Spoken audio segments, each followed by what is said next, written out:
Hi all, welcome back to my YouTube channel. ನಾನು ದಿವ್ಯಾ ಮೋಹನ್ ಅಂತ. ನಾನು ಶ್ರೀರಂಗಪಟ್ಟಣ ಮಂಡ್ಯದಿಂದ ವ್ಲಾಗ್ ಮಾಡ್ತಾಯಿದ್ದೀನಿ. ಈ ವ್ಲಾಗಲ್ಲಿ ನಾನು ನಿಮಗೆ ಏನು ಹೇಳಕ್ಕೆ ಬಂದಿದ್ದೀನಿ ಅಂತ ಹೇಳಿದ್ರೆ, ಗೃಹಲಕ್ಷ್ಮಿ 14ನೇ ಕಂತಿನ ಅಮೌಂಟು ಎಲ್ಲರಿಗೂ ಕ್ರೆಡಿಟ್ ಆಗಿದೆ. ಅದ್ರ ಬಗ್ಗೆ ಒಂದು ಸ್ಮಾಲ್ ಇನ್ಫಾರ್ಮೇಷನ್ ಕೊಡೋಕ್ಕೆ ಬಂದಿದ್ದೀನಿ. ಯಾರಿಗೆಲ್ಲ ಕ್ರೆಡಿಟ್ ಆಗಿಲ್ಲ ಅವರಿಗೆ ಈ week, within this week, like next week ಒಳಗಡೆ, ವಿತಿನ್ 15th 16th 17th ಒಳಗಡೆ ಎಲ್ಲರಿಗೂ ಕ್ರೆಡಿಟ್ ಆಗುತ್ತೆ. ಆಲ್ಮೋಸ್ಟ್ ಇದು ಫಸ್ಟು ಡೇ ಯಾವಾಗಿಂದ ಸ್ಟಾರ್ಟ್ ಆಯ್ತು ಇದು, ಲೈಕ್ 14ನೇ ಕಂತಿನ ಅಮೌಂಟು, ಗೃಹಲಕ್ಷ್ಮಿ ಅಮೌಂಟ್ ಅಂತ ಹೇಳಿದ್ರೆ 11th 12th ಸ್ಟಾರ್ಟ್ ಆಗಿದೆ. 11th ಬಂದು 10 to 20% ಹಾಕಿದ್ದಾರೆ. 12th ಆಲ್ಮೋಸ್ಟ್ 60% ಬೆನಿಫಿಷರಿ ಅಕೌಂಟಿಗೆ ಅವರು ಕ್ರೆಡಿಟ್ ಮಾಡಿದ್ದಾರೆ. ಯಾರೆಲ್ಲ ಬೆನಿಫಿಷರಿ ಆಗ್ಬೋದು ಅಂತ ಹೇಳಿದ್ರೆ, ನಿಮ್ಗೆಲ್ಲರಿಗೂ ಗೊತ್ತಿರ್ಬೋದು. ಆಲ್ರೆಡಿ ಯಾರು ಮನೆ ಯಜಮಾಂತಿ ಆಗಿರ್ತಾರೋ ಅವರಿಗೆ ಅದು ಕ್ರೆಡಿಟ್ ಆಗ್ತಾ ಹೋಗುತ್ತೆ. ವಿತಿನ್ ಅವರು IT ಪೇಯರ್ ಆಗಿರಬಾರ್ದು, ಅದೊಂದೇ ಕಂಡೀಷನ್ನು.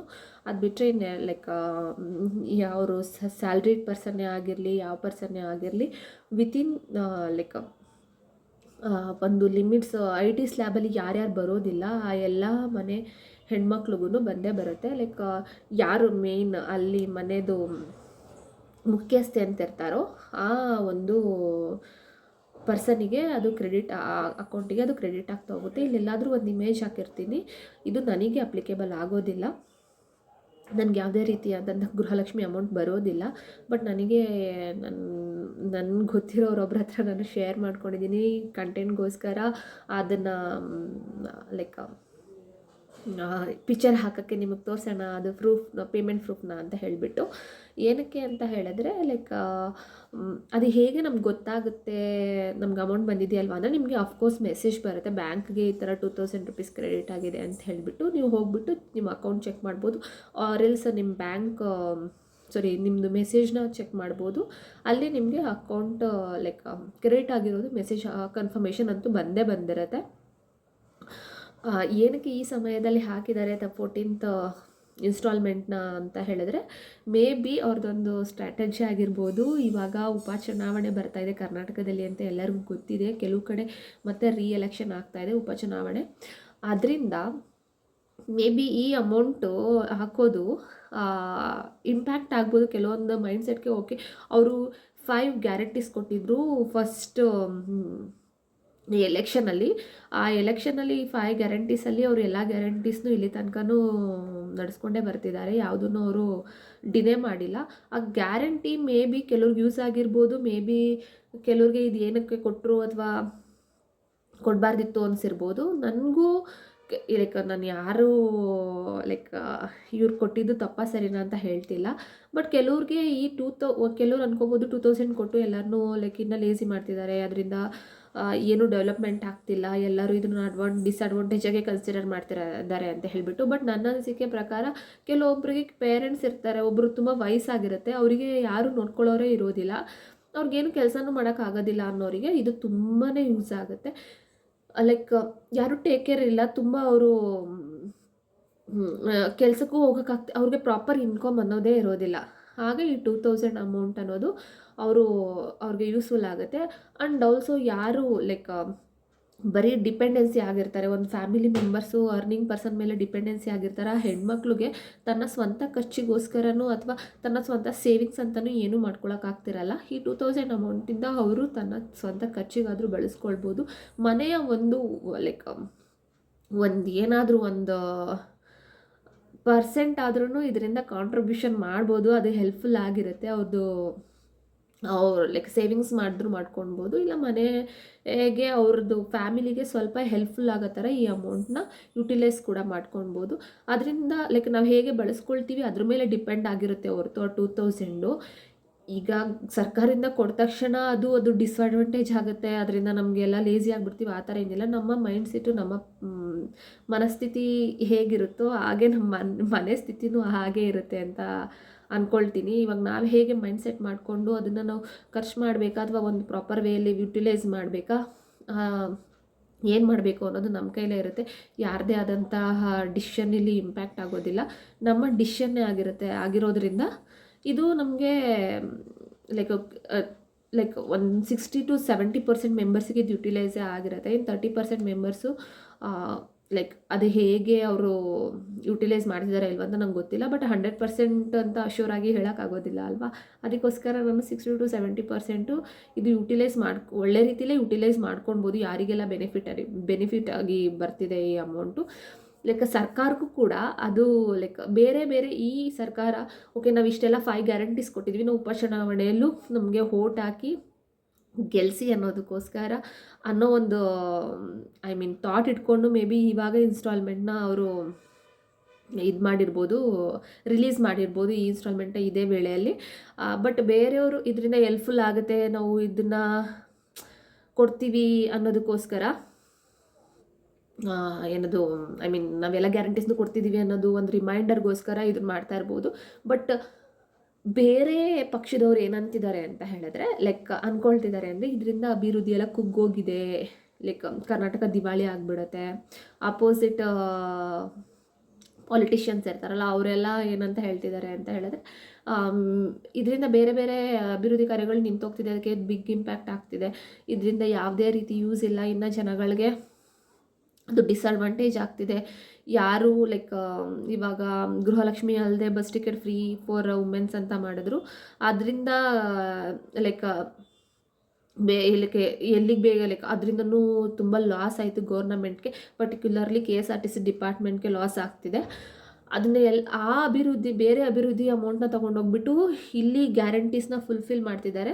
ಸೊ ಅದರಿಂದ ಏನು ಯೂಸ್ಫುಲ್ ಆಗುವಂಥ ಲೈಕ್ ಅದಿಲ್ಲ ಅಂದ್ರೂ ಇಷ್ಟು ದಿನ ಜನಗಳು ಹೇಗಿದ್ರು ಹಾಗೇ ಇದ್ದರು.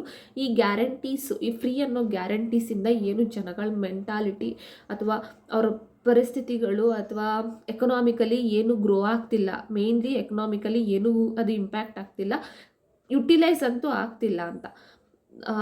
ಬಟ್ ಈಗ ಕೆಲವ್ರಿಗೆ ದೂರ ಟ್ರಾವೆಲ್ ಮಾಡೋಕ್ಕಾಗದೇ ಇರೋರಿಗೆ ಅಥವಾ ಕೆಲವ್ರಿಗೆ ಬಸ್ ಮಾಡಿಸ್ಕೊಳ್ಳೋದೇ ಒಂದು ತುಂಬ ಕಷ್ಟ ಆಗಿರುತ್ತೆ. ವಿದ್ಯಾರ್ಥಿಗಳಿಗಾಗಿರ್ಬೋದು, ಸ್ಟೂಡೆಂಟ್ಸ್ಗೆ ಮೇನ್ಲಿ ಅದು ಕೆಲವ್ರಿಗೆ ಆಫರ್ ಮಾಡೋಕ್ಕಾಗ್ತಿತ್ತು, ಪಾಸ್ನ ಮಾಡೋಕ್ಕಾಗ್ತಿಲ್ಲ. ತುಂಬ ದೂರ ಟ್ರಾವೆಲ್ ಮಾಡೋಂಥ ಸ್ಕೂಲ್ಸು ಕಾಲೇಜಸ್ಸಿಗೆ ಸೇರಿದರೆ ಇದು ಯುಟಿಲೈಸ್ ಖಂಡಿತ ಇದು ಒಂದು ಒಳ್ಳೆ ಯುಟಿಲೈಸೇಷನ್ ಆಗಿರುತ್ತೆ. ಮತ್ತು ಕೆಲಸಕ್ಕೆ ಹೆಣ್ಮಕ್ಳು ಇಲ್ಲಿಂದ ತುಂಬ ದೂರ ಕೂಲಿ ಕೆಲಸಕ್ಕೇನೆ ಇಲ್ಲಿಂದ ತುಂಬ ದೂರ ಒಂದೂರಿಂದ ಒಂದೂರಿಗೆ ಹೋಗ್ತಿರ್ತಾರೆ.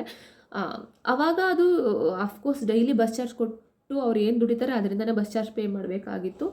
ಇದು ಫ್ರೀ ಆಗಿರೋದ್ರಿಂದ ಅವ್ರಿಗೂ ಅದರಿಂದ ಬೆನಿಫಿಟ್ ಆಯಿತು. ಓಕೆ, ಇಲ್ಲಿಂದ ಬೇರೆ ಕಡೆ ಹೋದ್ರೂ ಅವ್ರಿಗೆ ಟ್ರಾವೆಲಿಂಗ್ ಅಲೋಯನ್ಸ್ ಚಾರ್ಜಸ್ ಅಂತ ಏನಿರಲ್ಲ, ಇದೊಂದು ಅಲೋಯನ್ಸ್ ಆಗಿ ಕನ್ವರ್ಟ್ ಆಯಿತು ಅಂಥವ್ರಿಗೆ ಇದು ನಿಜ ಬೆನಿಫಿಟ್ ಆಗಿರುತ್ತೆ. ಇದೇನು ಗ್ಯಾರಂಟಿ ಕೊಟ್ಟಿದ್ದಾರೆ ಅವ್ರು ಇಲ್ಲಿವರೆಗೂ ಕಂಟಿನ್ಯೂ ಮಾಡಿಕೊಂಡೇ ಬಂದಿದ್ದಾರೆ, ಯಾವುದೂ ಮಿಸ್ ಮಾಡಿಲ್ಲ. ಹಾಗಂತ ಹೇಳಿಬಿಟ್ಟು ಬೇರೆ ಅಭಿವೃದ್ಧಿ ಮೇಲೆ ಇಂಪ್ಯಾಕ್ಟ್ ಆಗ್ತಿಲ್ಲ ಅಂತಲ್ಲ. ಬೇರೆ ಅಫ್ಕೋರ್ಸ್ ಸರ್ಕಾರಕ್ಕೆ ನಾವು ಟ್ಯಾಕ್ಸ್ ಅಮೌಂಟ್ ಕಟ್ಟೋದ್ರಿಂದನೇ ತಾನೇ ಇದು ರನ್ ಆಗ್ತಿರೋದು, ಈ ಗ್ಯಾರಂಟೀಸ್ ಎಲ್ಲ ಬರ್ತಿರೋದು. ಇಂಪ್ಯಾಕ್ಟ್ ಆಗ್ತಿರ್ಬೋದು, ಬಟ್ ಇದನ್ನ ಹೇಗೆ ಲೈಕ್ ನಮ್ಮ ಇಂಡಿವಿಜುವಲ್ ಲೈಕ್ ಒಬ್ಬ ಪರ್ಸನ್ ಮೇಲೆ ಅದು ಡಿಪೆಂಡ್ ಆಗಿರುತ್ತೆ.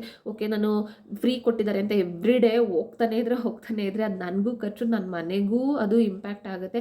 ಡೈಲಿ ಟ್ರಾವೆಲಿಂಗ್ ಮಾಡ್ತಾನೆ ಇದ್ದರೆ ಅದು ನಮ್ಮ ಫ್ಯಾಮಿಲಿಗೂ ಅದು ಇಂಪ್ಯಾಕ್ಟ್ ಆಗ್ಬೋದು. ಸುಮ್ಮನೆ ಲೈಕ್ ಅನ್ನೆಸೆಸರಿಯಾಗಿ ನಾವು ಹಂಗೆ ಡಿಸಿಷನ್ ತೊಗೊಂಡ್ರೆ ಅಥವಾ ಈ 2000 ಅಮೌಂಟ್ನೂ ಅಷ್ಟೇ ಒಳ್ಳೆ ವೇಯಲ್ಲಿ ಯುಟಿಲೈಸ್ ಮಾಡ್ಕೊಳ್ಳಿಲ್ಲ ಅಂತ ಹೇಳಿದ್ರೆ ಅದು ಒಂದು ಇಂಪ್ಯಾಕ್ಟ್ ಆಗ್ತಾ ಹೋಗ್ಬೋದು. ಈ ಲೈಕ್ ಇದು 14th ಇನ್ಸ್ಟಾಲ್ಮೆಂಟ್ ಅದಕ್ಕೋಸ್ಕರ ಬಂದಿದೆ. ನಿಮಗೆಲ್ಲ ಯಾರಿಗೆ ಇದು ಯುಟಿಲೈಸ್ ಆಗಿದೆ ಅಥವಾ ನೆಕ್ಸ್ಟ್ ಇಷ್ಟು ದಿನ 13th ಇನ್ಸ್ಟಾಲ್ಮೆಂಟು ಕೂಡ ಅವರು ಕರೆಕ್ಟ್ ಲೈಕ್ ಆಯಾ ಮಂತಲ್ಲೇ ಕೊಟ್ಟಿಲ್ಲ ಅಂತ ಹೇಳಿದ್ರು. ಬಟ್ ನೆಕ್ಸ್ಟ್ ಯಾವಾಗ ಬರುತ್ತೆ ಅಂತಲೂ ಅನೌನ್ಸ್ಮೆಂಟ್ ಮಾಡ್ತಿದ್ರು. ಮಹಿಳಾ ಕಲ್ಯಾಣ ಯೋಜನೆ ಸಚಿವರಾಗಿದ್ದಂಥ ಲಕ್ಷ್ಮೀ ಹೆಬ್ಬಾಳ್ಕರ್ ಆವಾಗವಾಗ ಬಂದು ಮೀಡಿಯಾ ಥ್ರೂ ಸ್ಟೇಟ್ಮೆಂಟ್ ಮಾಡೋರು, ಲೈಕ್ ಈ ಮಂತಲ್ಲೇ ಲೈಕ್ ಅಥವಾ ಇನ್ಫಾರ್ಮೇಷನ್ ಮಾಡೋರು.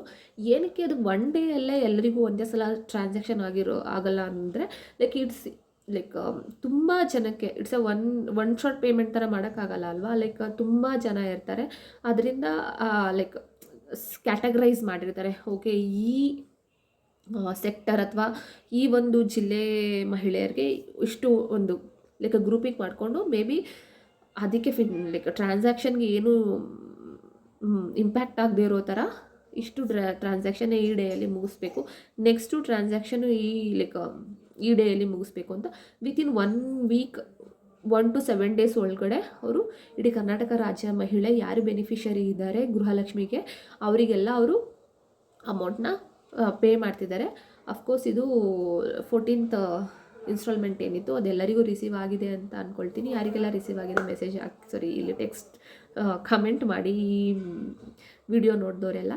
ಲೈಕ್ ಇದ್ರ ಬಗ್ಗೆ ನಿಮ್ಗೆ ಯೂಸ್ಫುಲ್ ಆಗುತ್ತೆ ಅಂದ್ಕೊಳ್ತೀನಿ ಈ ವಿಡಿಯೋ. ಯಾರಿಗೆಲ್ಲ ಬಂದಿರಲ್ಲ ಅವರು ಇನ್ನೊಂದು 2-3 ಡೇಸು ನೀವು ವೆಯ್ಟ್ ಮಾಡ್ಬೋದು. ಹೋಗಿ ಇಲ್ಲಾಂದರೆ ಬ್ಯಾಂಕ್ ಪಾಸ್ಬುಕ್ ಎಂಟ್ರಿ ಮಾಡ್ಕೊಂಡು ನೋಡ್ಬೋದು, ಇಲ್ಲ ನಿಮ್ಮ ಮೆಸೇಜ್ ಚೆಕ್ ಮಾಡ್ಬೋದು.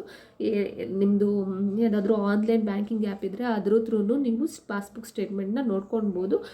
ಗೊತ್ತಾಗದೇ ಇಲ್ಲಾಂದರೆ ಬ್ಯಾಂಕ್ನ ನಿಯರ್ ಬೈ ನಿಮ್ಮದು ಬ್ಯಾಂಕ್ನ ವಿಸಿಟ್ ಮಾಡಿದ್ರೆ ಅಫ್ಕೋರ್ಸ್ ಅವರು ರೆಗ್ಯುಲರಾಗಿ ಯಾವ ಅಕೌಂಟ್ಗೆ ನಿಮಗೆ ಅಮೌಂಟ್ ಬರ್ತಿದ್ದು ಗೃಹಲಕ್ಷ್ಮಿ ಅಮೌಂಟು ಆ ಬ್ಯಾಂಕ್ನ ವಿಸಿಟ್ ಮಾಡಿದ್ರೆ ನಿಮಗೆ ಅಲ್ಲಿ ಡೀಟೇಲ್ಸ್ ಹೇಳ್ತಾರೆ. ನೀವು ಪಾಸ್ಬುಕ್ ಎಂಟ್ರಿ ಮಾಡಿದ ತಕ್ಷಣವೇ ನೀವು ನೋಡ್ಕೊಳ್ಬೋದು ಅದು ನಿಮಗೆ ಕ್ರೆಡಿಟ್ ಆಗಿದೆಯಾ ಇಲ್ವಾ ಅಂತ ಹೇಳಿಬಿಟ್ಟು.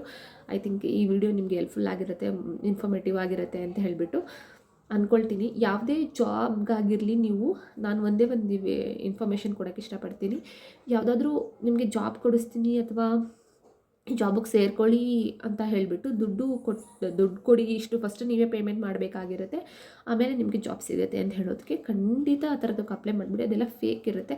100% ಯಾವುದಾದ್ರೂ ನೀವೊಂದು ಲೈಕ್ ಡೈಲಿ ವೇಜಸ್ ಬೇಸ್ಡ್ ಕೆಲಸ ಮಾಡಿ ಯಾವುದಾದ್ರೂ ಒಂದು ಮನೆ ಕೆಲಸಕ್ಕೆ ಹೋದ್ರೂ ಅವ್ರು ಯಾವತ್ತೂ ನಿಮಗೆ ನೀವು ಯಾವುದಾದ್ರು ಜಾಬು ನಮಗೆ ಪೇ ಮಾಡಬೇಕಾ ಅಥವಾ ನಾವು ಕೆಲಸ ಮಾಡಿದ್ದಕ್ಕೆ ಅವ್ರು ನಮಗೆ ಪೇ ಮಾಡ್ತಾರಾ, ನಾವು ಕೆಲಸಕ್ಕೆ ಸೇರ್ಕೋತೀವಿ ಅಂತ ನಾವು ಅವ್ರಿಗೆ ಪೇ ಮಾಡ್ತೀವ? ಇಲ್ಲ. ಏನಕ್ಕೆ ಅಂತ ಹೇಳಿದ್ರೆ ಎಲ್ಲ ಕೆಲಸ ಯಾರ್ಯಾರು ಗೌರ್ನಮೆಂಟ್ ಸರ್ಕಾರಿ ನೌಕರಾಗಿರ್ಬೋದು, ಪ್ರೈವೇಟ್ ಜಾಬಲ್ಲಿ ಒಂದು ಆಫೀಸ್ ವರ್ಕರ್ ಆಗಿರ್ಬೋದು, ಅವ್ರಿಗೆ ಹೋಗಿ ಕೇಳಿ ಯಾವ ಕಂಪ್ನಿನೂ ಅವರಿಗೆ ಪೇ ಮಾಡುತ್ತೆ ಹೊರತು ವರ್ಕರ್ಸ್ ಹೋಗ್ಬಿಟ್ಟು ಕಂಪ್ನಿಗೆ ಪೇ ಮಾಡೋದಿಲ್ಲ. ಅದು ನಾವು ಮಾಡೋ ಕೆಲಸಕ್ಕೆ ಸಿಗ್ತಾ ಇರೋಂತಹ ಒಂದು ಬೆನಿಫಿಟ್. ಲೈಕ್ ಅದೇನಾದರೂ ಆ ಥರ ಕೇಳ್ತಿದ್ದಾರೆ ಅಂದರೆ ಅದು 100% ಫೇಕ್ ಇರುತ್ತೆ. ಯಾರು ದುಡ್ಡು ಕೊಟ್ಟು ಕೆಲಸ ತೊಗೊಳ್ಬೇಕಾದ ಅವಶ್ಯಕತೆ ಇಲ್ಲ. ದಯವಿಟ್ಟು ಅಂಥ ಕೆಲಸಗಳಿಗೆ ಹೋಗಬೇಡಿ. ಅದರಿಂದ ತುಂಬ ದೊಡ್ಡ ಸ್ಕ್ಯಾಮ್ ಆಗಿದೆ.